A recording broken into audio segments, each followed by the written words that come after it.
Meus irmãos, abram suas Bíblias na carta do apóstolo João, lá no primeiro capítulo.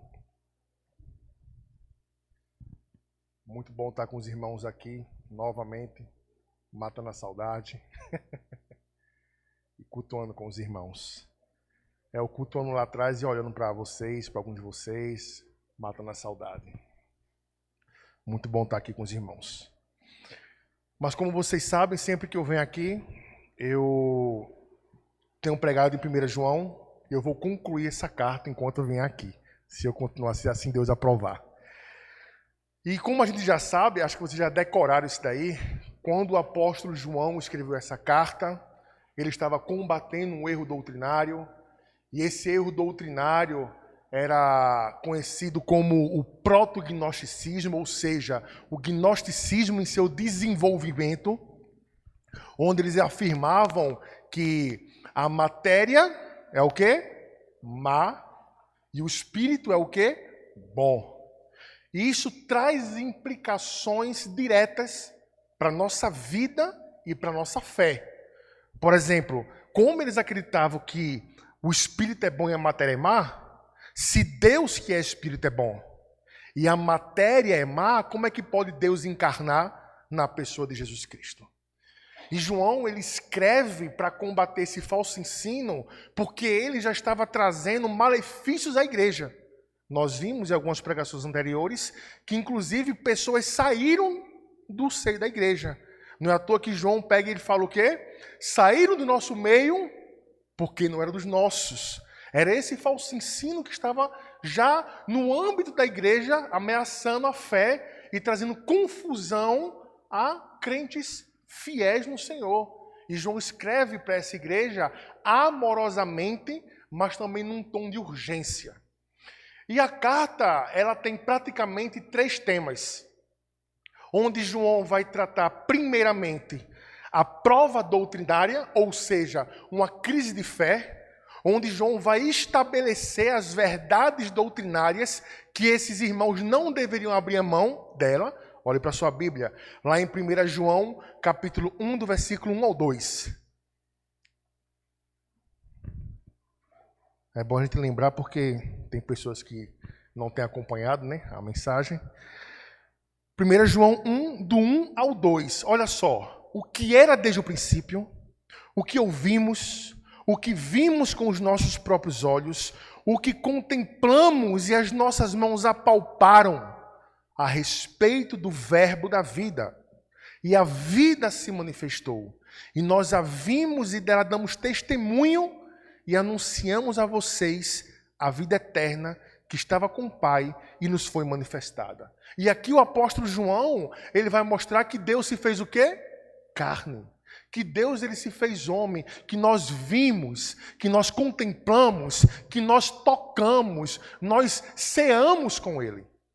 Para mostrar que esse erro não era para ser aceito por ele. E ele vai tocar nisso várias vezes, inclusive dizendo que quem não crê no Filho não tem o Pai.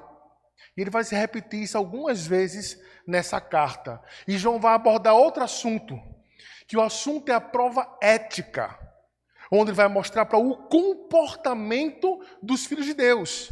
Como esses hereges falavam que a matéria é má e o espírito é bom, e eles tinham um hiperdualismo, de tal forma que se a matéria é má, ela não tem implicação direta na minha vida espiritual. Logo, eu posso fazer o que eu quiser. Eu posso pecar, eu não me importo com o que eu faço, porque isso não tem implicações na minha vida. Olhe para a sua Bíblia. Mesmo capítulo 1, versículo 5 ao 6. A mensagem que dele ouvimos e que anunciamos a vocês é esta: Deus é luz, e não há nele treva nenhuma. Se dissermos que mantemos comunhão com ele e andarmos nas trevas, mentimos e não praticamos a verdade. Perceba, se dissermos, justamente porque esses falsos mestres afirmavam que não importa a forma que você vive.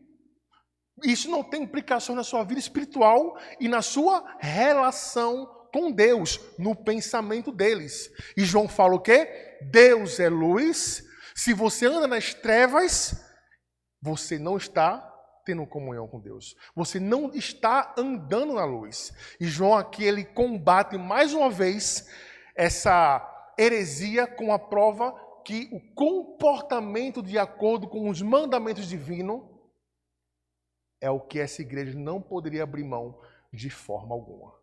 E a nossa pregação vai estar na terceira prova, que é a prova social, onde, olha como tem implicações práticas o falso ensino.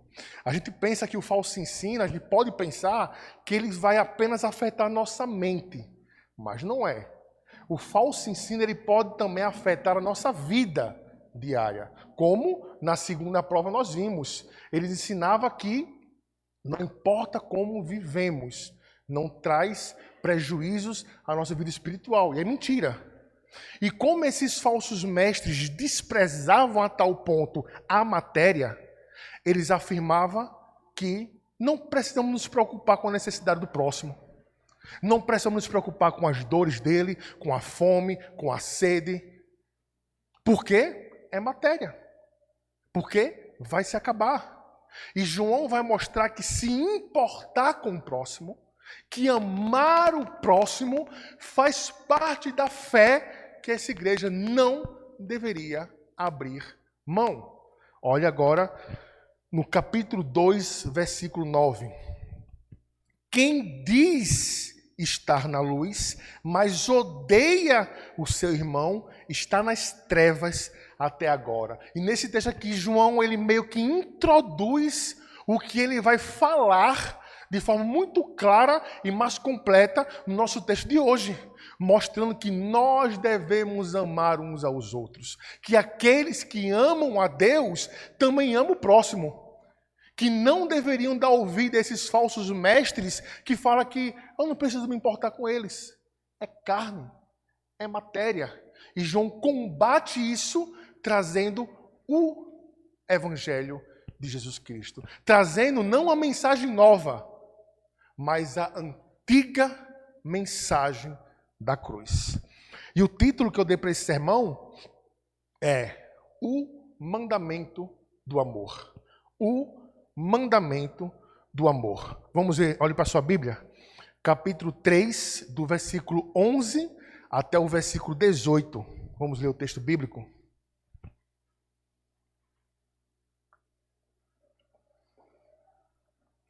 Primeira João 3, do 11 ao 18. Diz assim a palavra do nosso Senhor. Porque a mensagem que vocês ouviram desde o princípio é esta: que amemos uns aos outros. Não sejamos como Caim, que era do maligno e matou seu irmão. E por que o matou? Porque suas obras eram más, e as de seu irmão eram justas. Irmãos, não se admire se o mundo odeia vocês. Nós sabemos que já passamos da morte para a vida, porque amamos os irmãos. Quem não ama, permanece na morte. Todo aquele que odeia o seu irmão é assassino, e vocês sabem que todo assassino não tem vida eterna permanente em si. Nisto conhecemos o amor. Como? Que Cristo deu a sua vida por nós. Portanto, também nós devemos dar a nossa vida pelos irmãos. Ora, se alguém possuir recursos desse mundo e vê seu irmão passar necessidade, mas fecha o coração para essa pessoa, como pode permanecer nele o amor de Deus? Filhinhos, não amemos de palavra, nem da boca para fora, mas de fato e de verdade. E esse texto eu dividir em 3 partes, onde nós vamos ver, a primeira parte, ou o primeiro ponto, é o mandamento do amor. O mandamento do amor. O segundo ponto é a evidência da vida pelo amor. A evidência da vida pelo amor. E o terceiro ponto é a motivação do nosso amor. E conforme o texto vai ser explicado, isso vai ficar claro para vocês. Mas antes de começar o texto bíblico, precisamos o quê? Pedir direção divina a Deus para que Ele abra a nossa mente, e não a nossa mente, porque as pregações, as aulas de EBD, os cultos de doutrina não é para nos deixar inteligentes, mas para transformar nossas vidas. Vamos orar? Nosso Deus, pedimos agora, Senhor, que o Senhor deixe claro essas verdades à nossa mente, Deus. Que possamos sair daqui maravilhados pelos Teus ensinamentos, mas não apenas maravilhados por eles, Senhor, mas despertados a viver as realidades do reino, Senhor. É um texto desafiador para as nossas vidas. Afinal de contas, qual é o texto que não é desafiador? Que o Senhor possa nos mover em amor uns aos outros. Que o Senhor possa nos mover em amor aos nossos inimigos, Senhor. Que o Senhor possa cravar o amor do Senhor em nossas vidas. É o que nós pedimos, em nome de Jesus. Amém. Primeiro ponto, o mandamento do amor. Olhe para a sua Bíblia, versículo 11. O que é que fala nela aí? Porque a mensagem que vocês ouviram desde o princípio é esta, que nos amemos uns aos outros. Quando o apóstolo João, ele usa essa expressão, a mensagem que vocês ouviram desde o princípio, é interessante que o apóstolo João, ele faz isso algumas vezes nessa carta aqui. E quando ele faz apontando não para a autoridade dele, mas para a autoridade da Escritura Sagrada. O que João faz na sua carta várias vezes é trazer o olho da igreja para o texto bíblico, não para o que ele tinha para falar. E nada melhor para o falso ensino do que o texto bíblico. Não há remédio melhor para a heresia do que uma boa teologia. E João, ele começa dizendo que a mensagem que vocês ouviram desde o princípio é essa, que amemos uns aos outros. O apóstolo João, quando ele fala aqui, ele está justamente trazendo para aquilo que eu falei, que é aquela prova social, que é aquilo que mostra se a nossa fé ela é verdadeira. Porque João, quando ele escreve essa carta daqui, os irmãos da igreja, aparentemente, alguns deles estavam confusos. Por isso que João usa a expressão filhinhos, como eu preguei aqui, para dizer para a igreja, em meio à exortação que ele traz para a igreja, ele fala, filhinhos, dizendo o quê? Eu sei que vocês são filhos de Deus. Eu sei que vocês são amados do Senhor. E quando João, ele traz aqui amar uns aos outros, é para esclarecer a mente deles do que a verdade que estava sendo ensinada não é compatível com a verdade do Evangelho. O que os gnósticos estavam ensinando para eles era completamente contrário à verdade do Evangelho. Então João, ele está pegando aqui as próprias palavras de Cristo contra as palavras dos falsos mestres. Afinal de contas, quem é que ensinou que devemos amar uns aos outros? Quem foi? Jesus Cristo. Então ele evoca para o debate com essa igreja, ou com essas comunidades joaninas, ao escrever essa carta aqui, ele traz o próprio Cristo e a sua palavra para eles verem o erro o qual eles estavam ouvindo. Ele aponta para a fonte de toda a verdade, que é o Cristo e a Escritura Sagrada. Um certo dia, um grupo de religiosos, fariseus, chegou para o Cristo e perguntou para ele, mestre, qual é o grande mandamento? E Jesus respondeu para ele, trazendo textos do Antigo Testamento, para fazer eles entenderem qual é o grande mandamento. Não vou pedir para que vocês abram, escute, só no último texto vou pedir para que vocês abram. Melhor, vá abrindo aí Mateus capítulo 22, deixa aberto, capítulo 22 de Mateus, versículo 37 ao 40.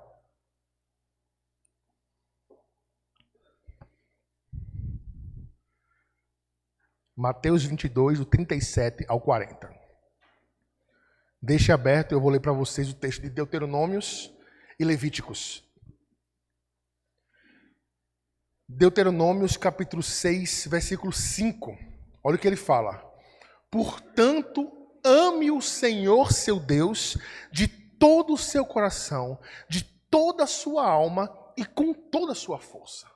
Você percebe que já no Antigo Testamento, o princípio de amar o Senhor acima de todas as coisas já existia. Devemos amar a Deus acima de tudo e de todos. Não apenas isso. Levíticos, não precisa abrir, 19, versículo 18, diz o seguinte: não procure vingança, nem guarde ira contra os filhos do seu povo, mas ame o seu próximo como você ama a si mesmo, como você ama a si mesmo. Encontramos aqui o princípio de um amor a quem? Ao próximo. Amar o próximo como a você mesmo. E Jesus, quando vai responder a esses religiosos sobre a pergunta de qual o grande mandamento, ele vai usar esses dois textos daqui. Agora sim, olhe para a sua Bíblia, Mateus 22, do 37 ao 40. Quando Jesus vai responder: ame o Senhor seu Deus de todo o seu coração, de toda a sua alma e de todo o seu entendimento. Este é o grande e primeiro mandamento. E o segundo, semelhante a este, é: ame o seu próximo como você ama a si mesmo. Destes dois mandamentos dependem toda a lei e os profetas. Ou seja, Jesus pegou aquele texto de Deuteronômios, Jesus pegou esse texto de Levíticos e apresentou para eles, dizendo: o grande mandamento é amar o Senhor sobre todas as coisas, e o segundo grande mandamento é: ame o próximo como a você mesmo. E foi isso que o próprio Cristo ensinou enquanto esteve com seus discípulos. E quando João fala, o mandamento que vocês receberam é amar uns aos outros, ele traz o próprio Cristo para combater a heresia que estava sendo ensinada. Então, o mandamento de amarmos uns aos outros é um mandamento que nós temos. É um mandamento que nós não temos escolha se nós devemos obedecer ou não obedecer. Nós não temos o direito de escolher: eu vou amar aquele e eu não vou amar aquele da lei. E João aqui, quando acaba de falar sobre esse mandamento do amor, ele vai dar um exemplo negativo. Que exemplo negativo? Olhe para a sua Bíblia, agora no versículo 12. Não sejamos como Caim, que era do maligno e matou seu irmão. E por que matou? Porque suas obras eram más e as de seu irmão eram justas. Ou seja, Jesus traz aqui o exemplo negativo de amar uns aos outros como a si mesmo. Ou seja, vamos dizer que eu sou o capitão, não, eu não entendo nada de futebol. Eu sou o técnico da seleção brasileira. E eu vou conduzir o Brasil a ganhar a Copa. E eu chego para a seleção brasileira, para o time, para os jogadores, e digo: olha, vocês precisam se dedicar. Vocês precisam dar o melhor de vocês mesmos. Vocês precisam ser comprometidos. Olha, não brinque comigo, tá? Eu estou só dando um exemplo aqui. Aí o técnico pega e fala assim: não como Neymar. O que é que ele está querendo falar? Que Neymar não é esse exemplo de comprometimento. Da mesma forma que Caim, quando ele fala ame uns aos outros, não como Caim, ele está colocando Caim como um exemplo contrário. Por quê? Porque Caim matou o seu irmão. Nós conhecemos a história, mas vamos relembrar rapidamente, né? Onde Caim e Abel eram irmãos. Caim, ele era um agricultor, e Abel, ele era um pastor de ovelhas. E um determinado dia, Caim e Abel foram levar ofertas ao Senhor. E o texto bíblico fala que Abel, ele deu a melhor parte do seu rebanho.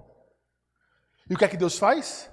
Deus se agrada de Abel e se agrada de sua oferta. E Caim leva também. Mas a linguagem é diferente. Para Abel fala que ele levou o melhor das primícias. E para Caim o texto bíblico fala que ele levou do fruto da terra. E o que é que o Senhor faz? Ele não se agrada de Caim e não se agrada de sua oferta. E Caim é movido por ira. O que é que ele faz? Ele vai e mata o seu irmão. Isso é expressão de amor? De forma alguma. Isso é expressão de quê? De ódio. Isso é expressão de ira. Isso é expressão de quem não ama. E quando João faz esse contraste, dizendo não como Caim, ele está querendo falar, olha, se você não amar uns aos outros, você é como Caim. Se você não amar uns aos outros, você é como ele que assassinou o seu irmão. E a gente fica chocado com isso, porque afinal de contas, eu acho que não. Aqui não tem nenhum homicida. E você fala, não, mas quer dizer que se eu não amo, eu sou um assassino? E isso, essa não aceitação disso, ela é fruto de uma má compreensão de que para eu odiar o meu irmão, eu tenho que matar ele. Eu tenho que fazer algo muito grave para mostrar que eu odeio o meu irmão. E não é assim. Basta eu não lhe fazer o bem. Basta eu não lhe ajudar quando ele precisa de ajuda. E fazer isso intencionalmente. E o texto fala, ame uns aos outros, não como Caim. Porque as suas obras eram mais. E a de Abel eram boas. Olha para o seu texto mais uma vez. No versículo, lá no finalzinho do versículo 12. Quando a pergunta é feita, e por que matou? Porque as suas obras eram mais e as de seu irmão eram justas. A expressão, tanto aqui como em Gênesis capítulo 4, que está a história lá de Caim e Abel, é como se houvesse inveja por parte de Caim. Não a inveja porque Abel era alguém bom, ele queria ser que nem Abel. Digamos assim, aquela inveja boa, mas uma inveja ressentida. Ou seja, as trevas não suportam a luz. É o que João está falando aqui. E pelo fato das trevas não suportar a luz, Caim matou Abel. Caim matou Abel. E o sentimento que brotou primeiro foi qual? O da inveja. Talvez a inveja, o orgulho, ou qualquer outro sentimento negativo que você possa sentir em relação ao seu irmão, ou em relação ao seu próximo, não culmine em você matar ele. Mas talvez vá culminar em você falar mal dele. E isso é expressão de amor? Não. Talvez o fato da sua inveja, do seu orgulho, ou porque você tem birra com algum irmão seu, talvez não vá culminar você matar ele. Mas vai fazer você destruir sua reputação, inventando alguma mentira, ou até mesmo ver ele necessitando de ajuda e você fechar os olhos e dizer, eu não vou ajudar ele não, porque eu não gosto dele. E isso não é uma expressão de alguém que ama, mas uma expressão de quem o quê? De quem odeia. E é o que João deixa claro aqui para a igreja que ele está conversando com ela. Percebam que não há meio termo. Ou você ama, ou você odeia. Ou você ama o seu irmão, ou você ama o próximo, ou nós odiamos. E sabemos que existem vários graus da manifestação do amor e da manifestação de nossa ira ou de nosso ódio. E o mandamento que nós temos é de amar. Amar como Caim? Não. E a pergunta que fica para a gente é, Se há um mandamento do Senhor para as nossas vidas, a sua vida e a minha vida é marcada por esse amor. A sua vida e a minha vida é movida por esse amor. Nós, como igreja, buscamos o bem um dos outros como irmãos. Porque o amor, ele não se expressa apenas em palavras. Nós vamos ver isso. Mas o amor, ele se expressa em atos, em atitudes. Quer ver um exemplo? Nós, quando cometemos algum erro, nós queremos que o nosso irmão entenda que eu sou um pecador. Quando nós cometemos algum erro, nós dizemos, você precisa ter mais paciência. Nós queremos ser entendidos e alvos de misericórdia. Agora, quando um irmão erra comigo, quando um irmão pisa no meu calo, agora eu não tenho misericórdia para oferecer. Agora eu não tenho amor para oferecer. Ou seja, você quer ser amado, você quer ser alvo de misericórdia, mas você não ama e você não tem misericórdia. A sua vida é marcada por amor. Essa é uma pergunta importante.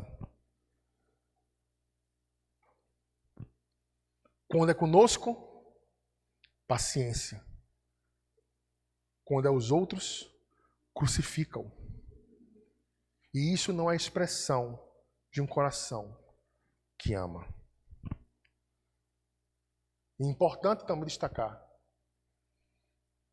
O que João está falando aqui é sobre o amor uns aos outros, em irmãos, mas não podemos esquecer também que Jesus nos ensinou também a amar o próximo, ou até mesmo os inimigos. É muito fácil nós amarmos quem nos ama. É muito fácil nós amarmos a minha esposa, o meu filho, o meu irmão de igreja, a minha mãe. Agora, aquele que me faz o mal, aquele que deseja o meu mal, aquele que já pisou no meu calo, aí é mais difícil. Mas olha o que o texto bíblico fala, não preciso abrir. Mateus 5, do 43 ao 45. Vocês ouviram o que foi dito, ame o seu próximo e odeie seu inimigo. Eu, porém, lhes digo, ame os seus inimigos e orem pelos que perseguem você, para demonstrarem que são filhos do Pai de vocês, que está nos céus. Porque Ele faz o sol nascer sobre os maus e bons, e vir chuva sobre justos e injustos. Ou seja, o amor não deve ser expressado de minha vida para com a sua apenas, da minha comunidade, ou as pessoas que me amam, mas o meu amor deve ser inclusive aos meus inimigos, ou aquele que já me fez algum mal. O amor de Cristo é uma realidade em nossas vidas. O amor de Cristo é uma realidade em sua vida.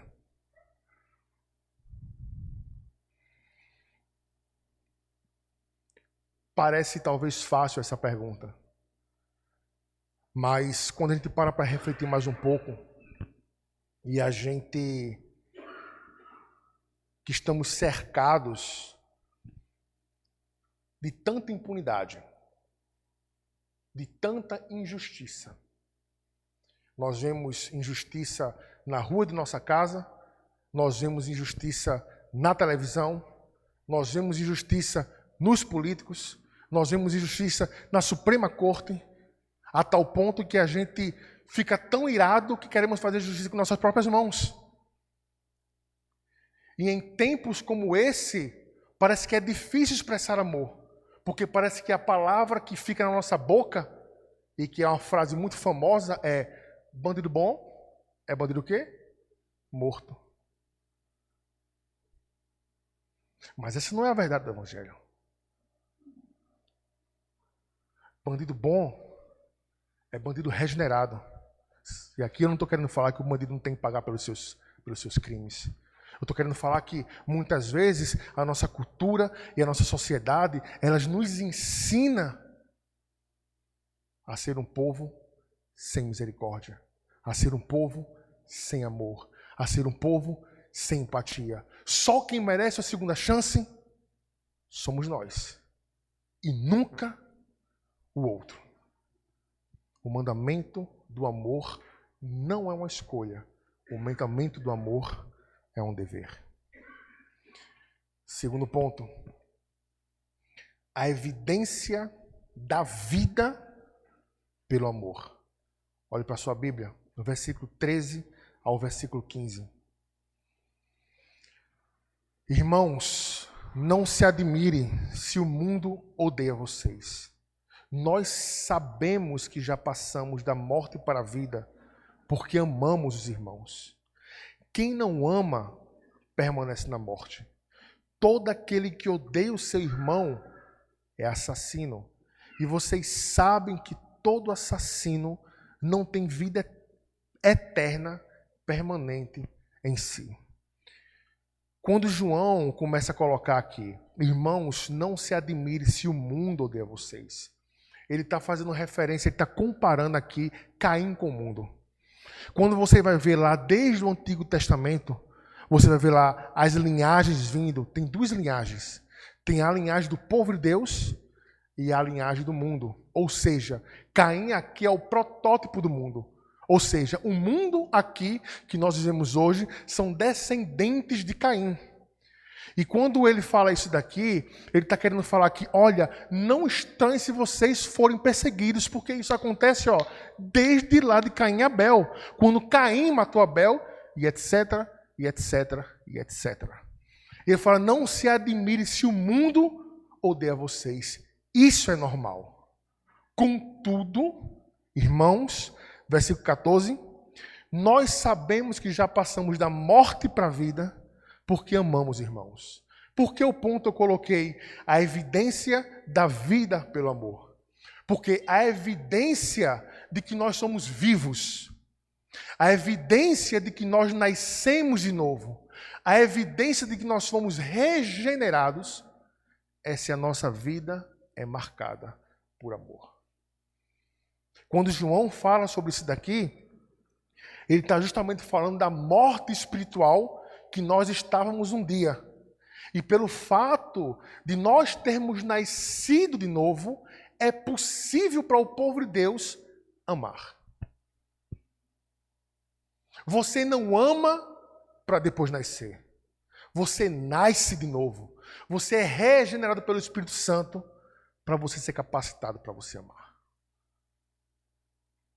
E a evidência de que você está vivo, ou que eu que estou aqui na frente, se eu estou vivo, é se a minha vida é marcada por esse amor. Caso contrário, olha o restante do texto bíblico. Versículo 14, vamos ler do 14. Sabemos que já passamos da morte para a vida porque amamos irmãos. Agora, quem não ama, permanece na morte. Todo aquele que odeia o seu irmão é assassino. E vocês sabem que todo assassino não tem vida eterna, permanente em si. Ou seja, se você não ama, você permanece na morte. Interessante essa linguagem que João usa aqui, quando ele coloca permanece na morte. Ou seja, está morto. Ou seja, não há vida.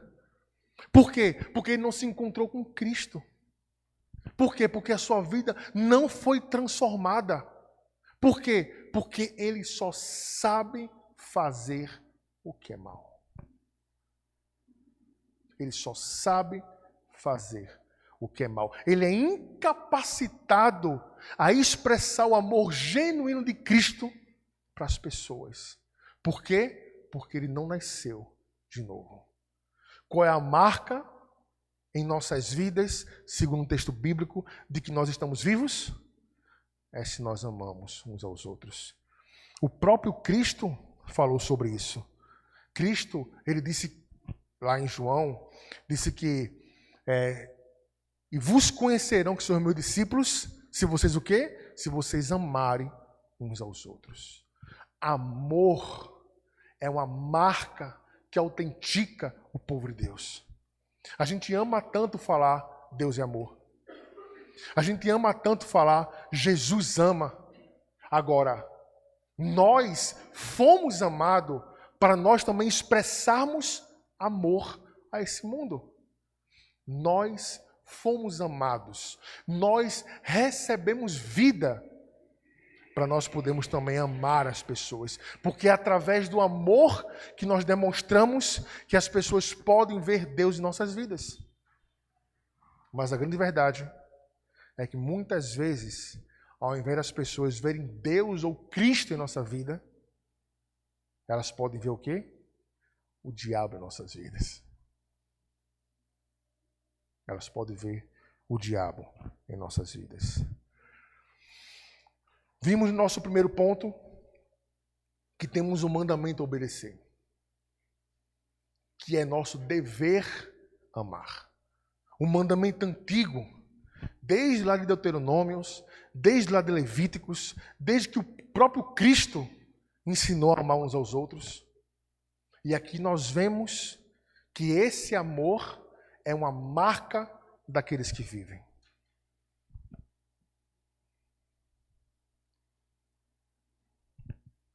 Sabe, meus irmãos, não podemos esconder que realmente amar muitas vezes é uma tarefa difícil. Ou não é? Temos que admitir que muitas vezes amar aquele que já nos feriu, aquele que já nos magoou, nem sempre é algo fácil a se fazer. Não sei se você já passou por isso. Mas, para o discípulo de Cristo, para aquele que foi realmente regenerado por Cristo, para aquele que é habitado pelo Espírito Santo, não é uma tarefa impossível. Por quê? Porque ele já conhece o amor.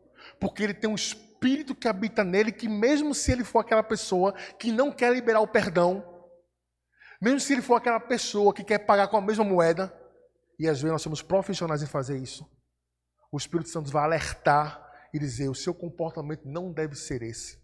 O seu comportamento deve ser amar os seus irmãos. A sua vida é marcada por amor. Se você olha para a sua vida, se eu olho para a minha vida e eu não vejo absolutamente nada de amor, e olhando para o texto bíblico, talvez eu tenha que fazer uma outra pergunta. E a pergunta é: será que eu nasci de novo? Porque se o amor é uma evidência de vida, e na minha vida não há amor para com o próximo, se eu não consigo perdoar, se eu não consigo amar, se eu não consigo ter paciência, se eu não consigo ser misericordioso, opa, talvez um sinal vermelho está lá piscando em nossas vidas, mostrando que talvez só o Espírito Santo pode mostrar para você. Só a verdade bíblica pode confrontar você na sua casa, nas pregações, na EBD. Talvez não há vida em você. Sua vida é marcada pelo amor. Terceiro e último ponto, a motivação do nosso amor. Olhe para a sua Bíblia, versículo 16 ao versículo 18. Nisto conhecemos o amor, que Cristo deu sua vida por nós. Portanto, também nós devemos dar a nossa vida pelos irmãos.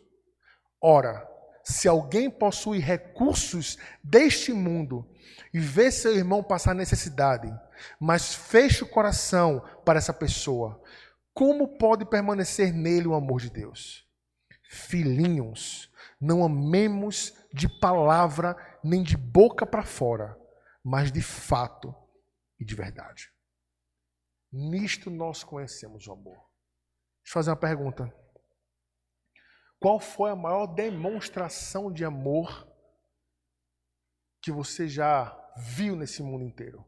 Em todas as histórias de séculos e milênios passados. Qual foi a maior história de amor? A de Cristo ter morrido pelos nossos pecados. Essa é a maior expressão. A cruz mostra a expressão máxima do amor de Deus pelo seu povo. Como Berkhoff fala, ele disse, né? Ele falou que a cruz revela duas verdades. O ponto máximo da ira de Deus ao punir o seu filho naquele madeiro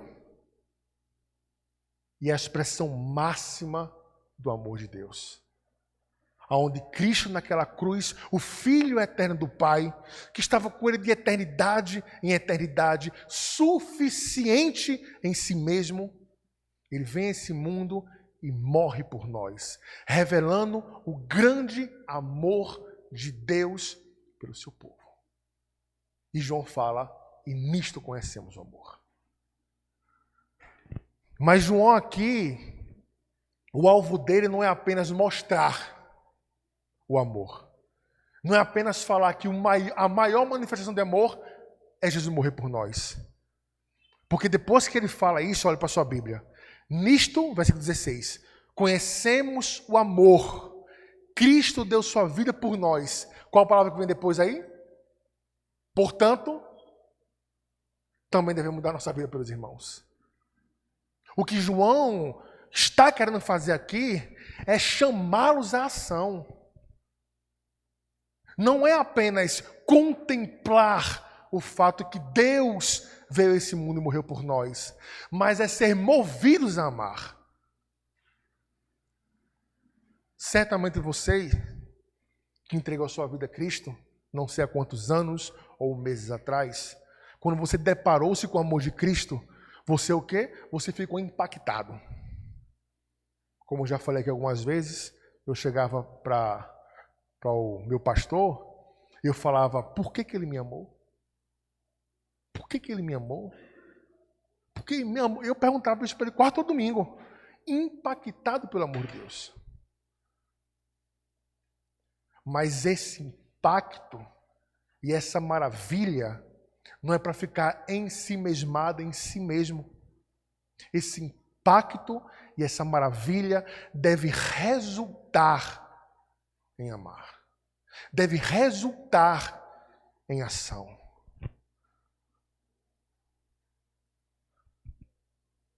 E qual é a ação que ele fala aqui? Dar a vida pelos irmãos. Aí você para, você escuta, não, Will. Por tu eu não morro, não.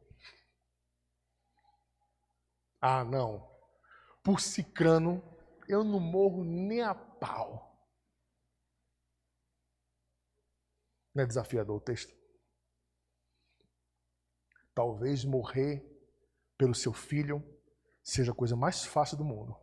Acho que todo pai aqui morreria hoje pelo seu filho. Mas o texto bíblico fala, dá vida por essa pessoa que está do teu lado aí.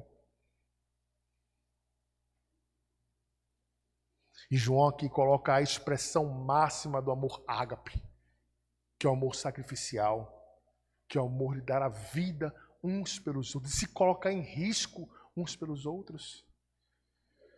E esse texto aqui, talvez ele revele para o nosso coração como nós vivemos, talvez, e vou repetir, talvez mais uma vez, uma vida muito diminutiva no quesito de comunhão.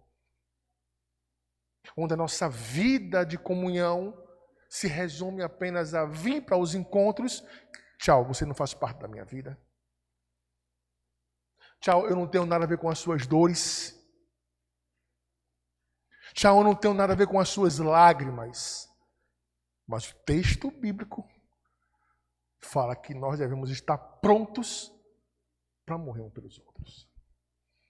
Agora pergunta, você queria que alguém morresse por você para salvar sua vida? Todo mundo aqui vai responder sim. Agora outra pergunta, você está pronto para derramar a sua vida pelo seu irmão da sua igreja local? Está pronto a colocar seu pescoço a risco por isso? Talvez isso revele que o nosso coração talvez não esteja tão enamorado uns pelos outros. Mas somos chamados a isso, meus irmãos. Como já uma vez eu falei também, isso é muito forte. Todos aqui, ou quase todos, têm mães vivas. O pai, o irmão. Vamos dizer que seu irmão, seu pai, sua mãe não são cristãos. Não são verdadeiros discípulos de Cristo. Deixa eu dizer a você, os laços que você tem com sua mãe, que não é cristã, com a minha mãe, que não é cristã, ou até com seu filho, que não é cristão, ou meu filho, que não é cristão, esse laço um dia ele vai ser o quê? Quebrado. Quebrado. Um dia você não terá mais comunhão com ele. Mas os laços que nós temos uns com os outros, que são verdadeiros irmãos em Cristo, lavados e regenerados pelo sangue dele, esse laço nunca vai ser quebrado. Você vai abusar de ver a minha cara lá. Darquinho não vai aguentar olhar para a minha altura lá, porque ele não vai crescer lá no céu, não. Laços que nunca vão se romper. E é para essa pessoa que você é chamado ou chamada a amar. Mas assim, como a expressão máxima, ou melhor, assim como o ódio não é apenas matar alguém, também amar não é apenas morrer por alguém. Tem outras coisas que também podem revelar o seu amor pelo próximo. Olhe para a sua Bíblia. Versículo 17 ao 18 para encerrar.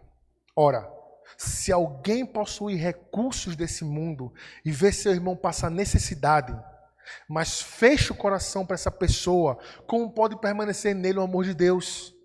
Filhinhos, não amemos de palavra nem de boca para fora, mas de fato e de verdade. João aqui mais uma vez ele mostra que devemos ter atitude em amar uns aos outros.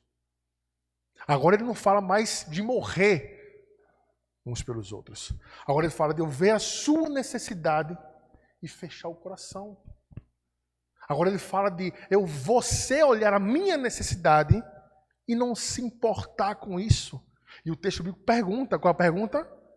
Nele realmente tem o amor de Deus? Nele realmente permanece o amor de Deus? João aqui ele está ensinando que o amor não é apenas de palavras, mas é de atitudes. Onde a igreja ela deve demonstrar de forma prática a forma que ela ama.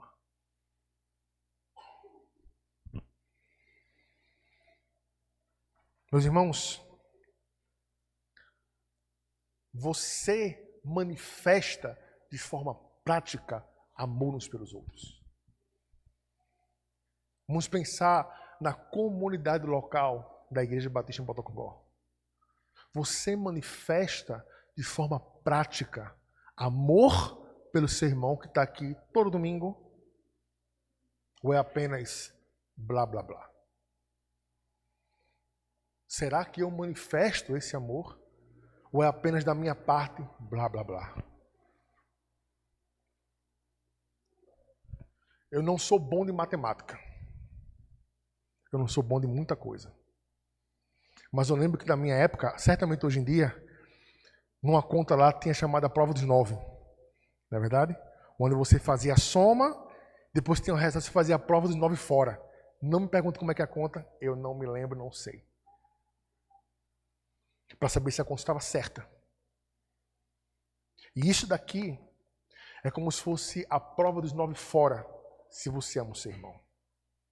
Se você não faz absolutamente nada pelo seu irmão. Talvez mostre que você não ama ele. Talvez no seu mundo, quem é velho aqui sabe, daquele desenho antigo, o Fantástico Mundo de Bob. Talvez no seu fantástico mundo de Bob, você me ame, ou talvez no meu fantástico mundo de Bob, eu amo você. Mas se esse amor não é demonstrado de forma prática, Você não ama, não. Sinto muito dizer para você e para mim. Nós não amamos. O quanto você se compromete com sua igreja local. O quanto. E não vamos aqui falar apenas de quando tudo está bem. Dentro do contexto aqui, João está falando de amor sacrificial. Mas até mesmo quando as coisas não estão muito bem com você, você continua comprometido com sua igreja local. Você continua ainda derramando a sua vida para serviço dos irmãos.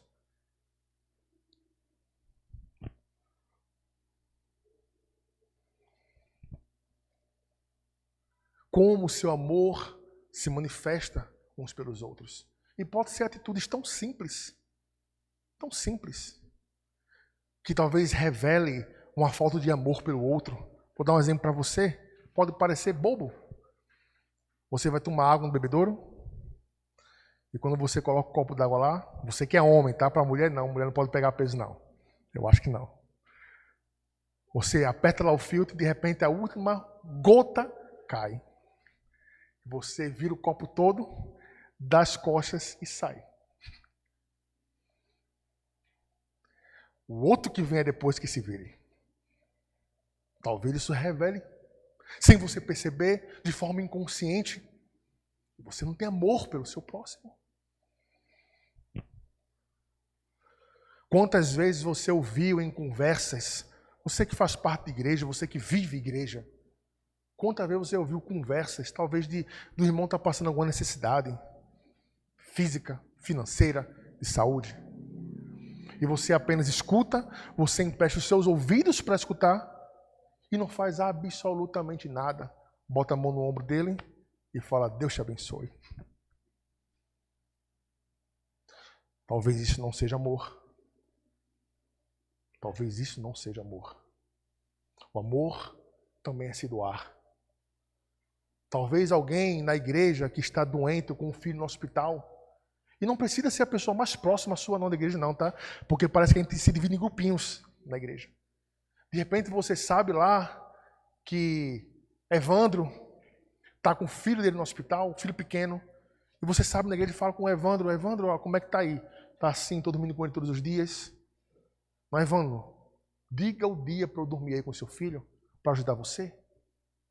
Coisas pequenas que demonstram amor uns pelos outros.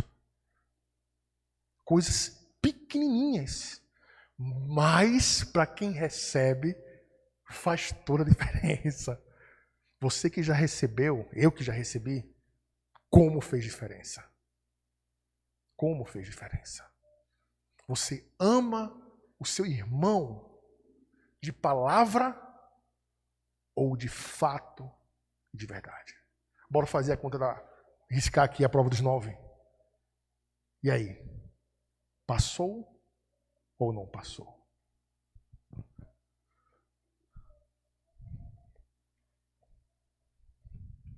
Concluindo, quero fazer 3 perguntas para vocês. Vimos no primeiro ponto que João ele estabelece o mandamento do amor, dizendo que não é algo novo, é algo antigo, desde o próprio Cristo, desde lá de Levíticos e Deuteronômios. O mandamento de amar. Você tem vivido esse mandamento?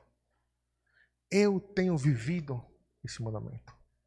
Segundo, um lembrete para você.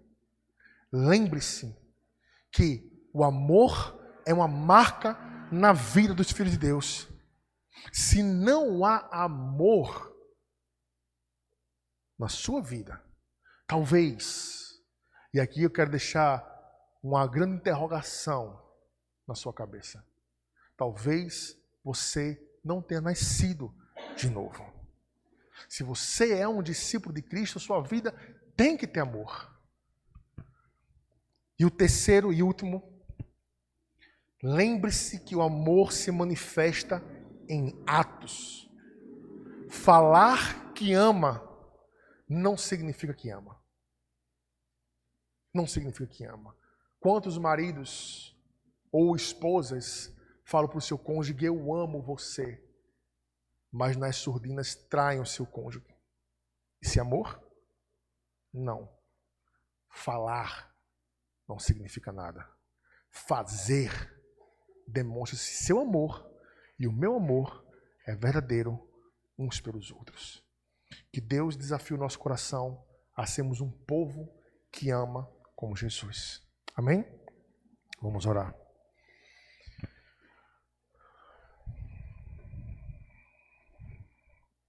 Obrigado, Senhor. Obrigado porque tudo isso só é possível porque o Senhor fez primeiro. Tudo isso só é possível porque o Senhor demonstrou como amar. O Senhor veio a esse mundo, morreu, nos encheu do teu amor e nos exorta a viver esse amor. Que esse amor faça parte de nossa vida. Que esse amor, ele seja visto pelas pessoas ao nosso redor. E que não seja eu e meus irmãos que apareça, mas que seja o Senhor. Que nosso amor genuíno uns pelos outros, pelos nossos inimigos, apontem para o amor do Senhor. É o que nós pedimos, em nome de Jesus. Amém.